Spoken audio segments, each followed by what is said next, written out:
We all know the story of the sinking of the Titanic. Even people who don't really know anything about maritime history tend to know the story of the Titanic. One of the greatest, most advanced, beautiful, and luxurious ships in the world, seen as a symbol of progress, sinking on her maiden voyage due to an iceberg of all things. Something people thought was in the past, taking 1,500 people with her to the bottom of the ocean as she literally tore herself apart, her lights dimming to a deep red as she foundered. It's a story people know today, and for good reason. But what is not known is the story of a ship from nearly 60 years earlier that also sank on her maiden voyage, and after the Titanic sank in 1912, this one began to be called by some as the White Star Line's first Titanic. This earlier ship was the RMS Tayleur, and today I'm going to tell you the story of this fellow White Star Line vessel that was seen as technically advanced in her day, and like the Titanic, was also lost on her maiden voyage. This is the story of the ship that has been described as the first Titanic. This White Star Line vessel was a fully rigged iron clipper, meaning she was designed to be fast. We've talked about clippers before, such as the Sea Serpent, Hurricane, and Romance of the Sea. And if you've seen those videos, you know one thing about clippers is how they were designed for speed. It all came down to the hull shape. The Tayleur was designed by Liverpool man William Rennie, and she was built at the Charles Tayleur Foundry. She was chartered by the White Star Line after her launch. The ship was 230 feet long, and her beam was 40 feet. She weighed 1,750 gross registered tons, and her cargo holds could hold an additional 4,000 tons of cargo stored 28 feet deep within the ship below her 3 decks. Her size actually resulted in her maiden voyage being delayed by 3 months. The White Star Line chartered the vessel to get in on the booming industry of sending trade to Australia. Due to gold having been discovered on the continent, trade from the colony was in huge demand at the time, so finally, the ship was ready to sail on her maiden voyage to Melbourne, and she would never return. There were between 652 and 680 people on board the ship. Her captain was 29-year-old John Noble, and her crew of 71 consisted of only 37 trained seamen, and 10 of the crew could not speak English at all. Also, because of the iron hull, the ship's compass was not working correctly. This would be one of the many catalysts that would prove fatal when they finally struck.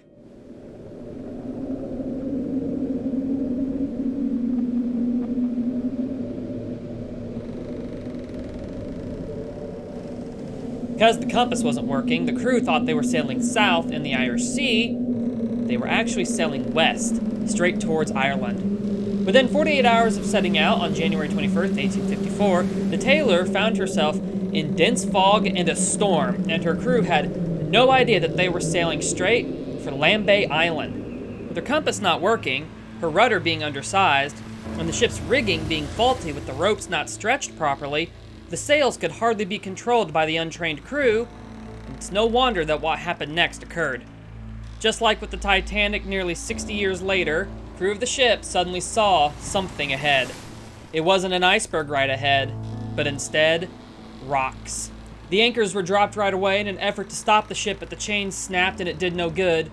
Just after 11 a.m. on the east coast of Lambay Island, the ship crashed into the rocks and ran aground. The bottom of the ship was torn open in the crash, and she sustained more damage along the hull below the waterline, and water began rapidly flooding the lowest of her 3 decks. The spot where the Tayleur struck the rocks was also in a little bay, with almost sheer cliffs on all sides. The ship was essentially right up against one of these walls of rock, being battered by the stormy weather, the huge waves, and the screaming wind. Again, just like with the Titanic, the ship had too few lifeboats for everyone on board, though the unprepared crew did attempt to launch them as the ship began to take on water and sink. The first lifeboat was lowered, but it was smashed on the rocks by the tumultuous weather. It was deemed too dangerous to try and launch the others, so in an act of ingeniousness, the crew felled one of the masts and the top of it landed on the shore. Since the ship was so close to land, the passengers and crew were able to, despite the storm and intense wind and waves battering them, scramble along the mast onto land. Some of them brought ropes from the ship and tied them to the shore, allowing others to escape the ship safely by pulling themselves along them. Captain Noble, meanwhile, stayed with his ship until the very end. He then leapt overboard and was rescued by one of the passengers. Shortly afterward, the stricken vessel was washed off the rocks by the storm and into deeper water, and she sank. leaving only her mast above the surface. And not everyone had gotten off the ship before this happened, and survivors were left clinging to the masts out in the rough waters of the bay. A surviving passenger who had gotten off the ship then made his way to the nearby Coast Guard station and alerted them to the situation. A rescue mission was launched, and the last survivor who was found clinging to the ship's rigging that was still above the surface had done so for 14 hours by the time he was rescued. By the time the calamity was over and the ship had sunk, only 280 of the 652 to 680 people who had been on board survived. One additional detail is that out of the 100 women who had been on board the ship in the disaster, only 3 survived. Their clothing was thought to be the cause. At the time, the clothing that women wore was not ideal for swimming or being ruly and easy to move in if it got wet. It's thought that many simply drowned while trying to swim or after being caught by the bad weather while trying to escape the sinking ship. Crew were blamed for the disaster by the papers once the news had broke that the new ship was lost. An inquiry and the Board of Trade faulted the captain for not taking standard practice when sailing in poor visibility into effect. Many of the causes for the disaster that were determined by the inquiry into the disaster included the compass problems, the absence of a masthead compass, the current in the area the ship was sailing in, the wind driving the ship sideways despite the crew trying to control this, the untrained crew themselves, even though they did act bravely in the disaster, the anchor chains breaking, the captain having a fall and injuring his head, and the lack of life belts and the inability to launch what few lifeboats there were due to the storm. I can see why this story is compared to the Titanic. Despite the circumstances being very different, there are still many eerie similarities to the more famous ship, such as the Tayleur being a technically advanced ship in her day and never returning from her maiden voyage, and the fact that this was a fellow White Star Line vessel just makes it all the more tragic. If only some of the lessons from the Titanic herself had been learned earlier, perhaps some later tragedies would not have been as severe. Or perhaps it would not have made any difference at all. We can only wonder what might have changed. But for now, that was the story of the all but forgotten first Titanic. Fun fact, just over a century later, another ship would strike an iceberg on its maiden voyage and also sink. The Hans Hedentofte, which we have covered in an earlier video, struck an iceberg south of Greenland and sank on her maiden voyage in the 1950s, taking all those on board with her. While the wreck of the Tayleur has been located, she only sank in 105 feet of water and is just off the coast. The wreck of the Hans Hedentofte has not, though we know the area it should be in.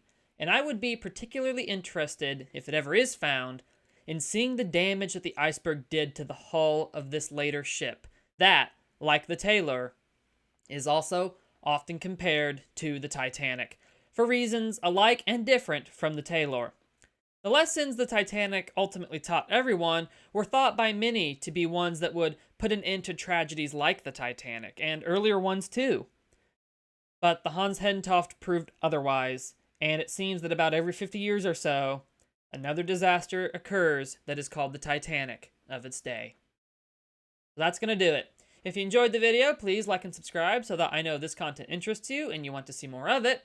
It really helps me grow and lets me know that you are all interested in seeing more videos like this. And if you enjoyed this one, then please check out some of my other videos on maritime mysteries and stories, and I'll see you in the next one.